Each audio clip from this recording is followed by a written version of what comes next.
Hello, and welcome back to another episode of LMScast.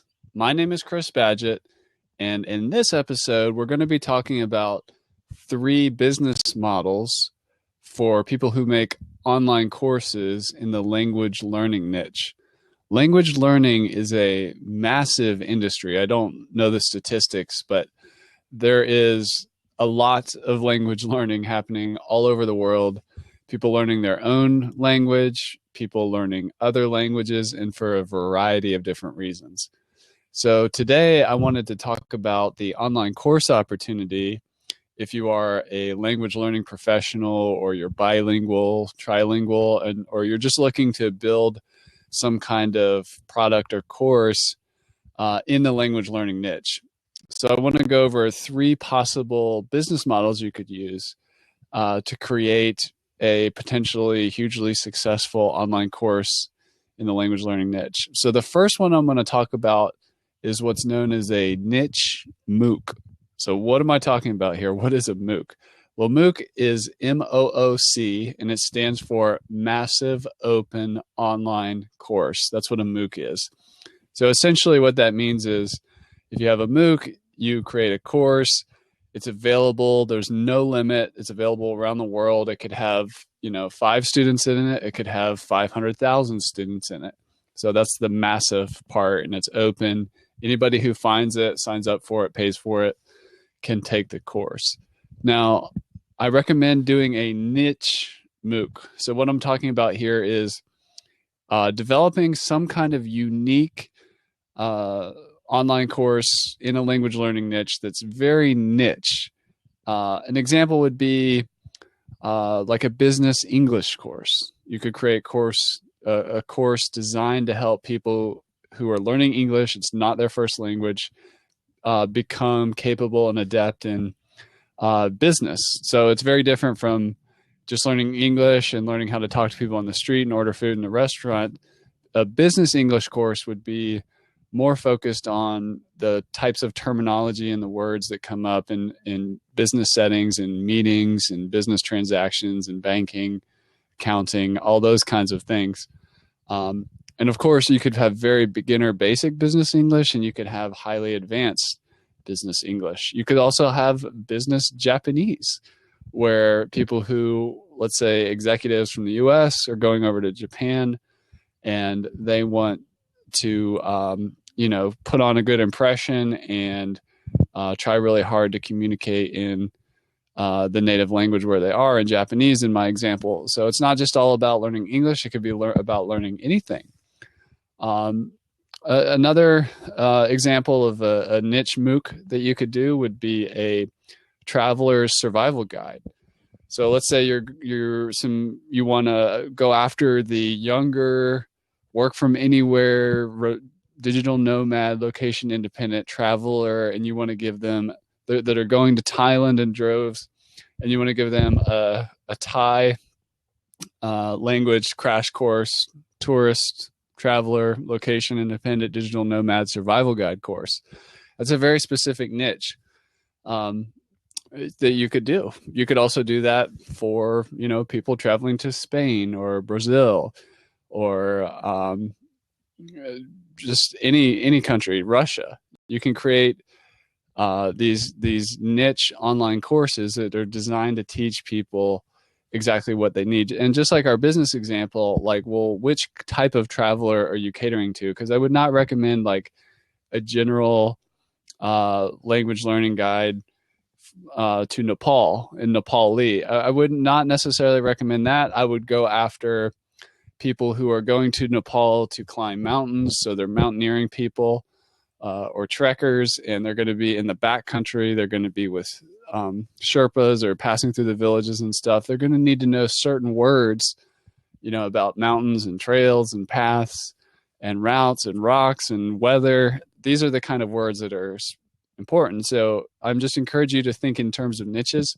Don't necessarily make an online course about learning Nepali. Make it about, okay, here's a crash course for mountain climbers traveling to Nepal who want to speak Nepali when they go there.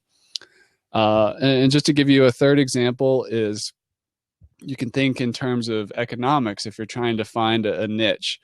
And what I mean by that is, let's say in developing parts of the world, people can get better paying or better conditioned jobs if they speak English well in the hospitality niche.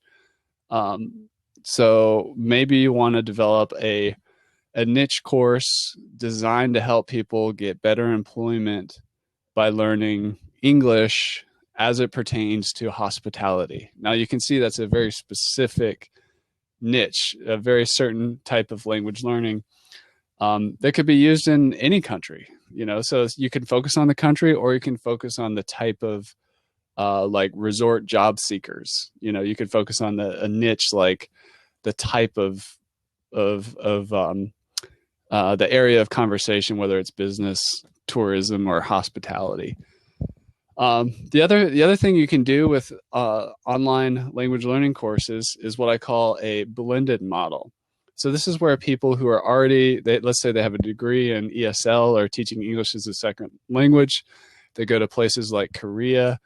They teach English to Koreans, but they're trying to figure out how to make more money, make things more profitable.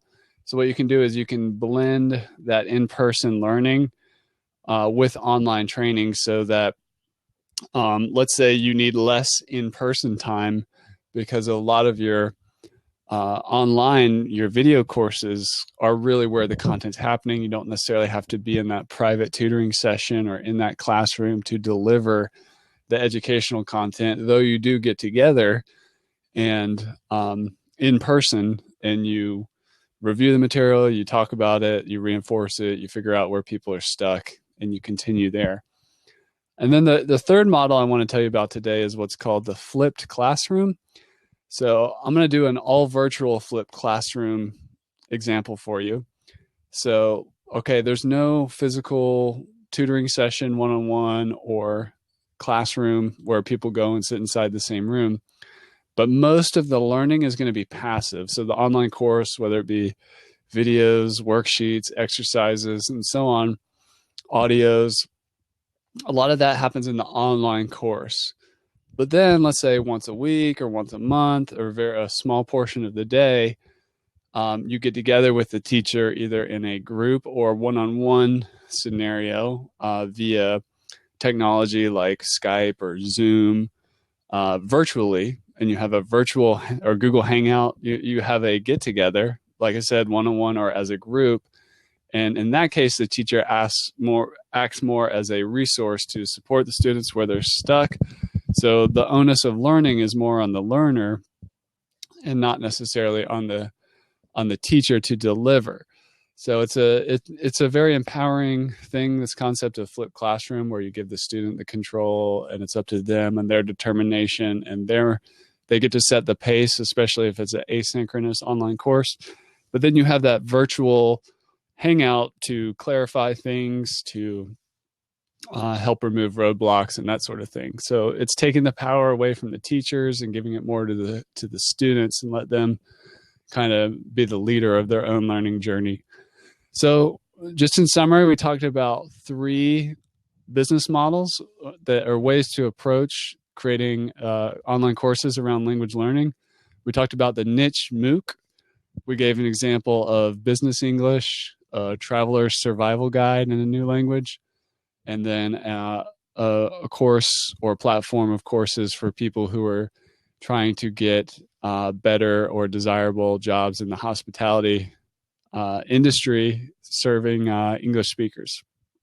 The second model we looked at was a blended approach, where you take your in-person class or tutoring time and you add in an online component, which frees up more of your time or allows you to serve more people at once. And then we also talked about the flipped classroom approach in a virtual setting, where a lot of the learning happens in a passive online course, and then on some kind of schedule or as part of the curriculum or whatever, the group or one-on-one meetings happen to reinforce the learning or provide an opportunity for feedback and that sort of thing. So if you are wanting to find out more about what this is all about and explore the language learning opportunity with online courses, and you may be a good teacher, but maybe you're not a technologist or a website builder or learning management system person or online course person, I want to encourage you to check out a service we offer where we help people like you who are interested in language learning. We deliver the technology piece to create that online platform for you. So I'd encourage you to go to lifterlms.com/language-learning-courses. And I've got more information and discussion around this sort of thing. And there's a way to contact me if you're interested in discussing that. So again, go to lifterlms.com/language-learning-courses. And we can, I can show you more about that technology piece and tell you about if you are interested in having someone else do the technology piece, just so that you have the platform that you can step into. Go check that out. Well, thank you for listening to this episode of LMScast, and we'll catch you in the next one.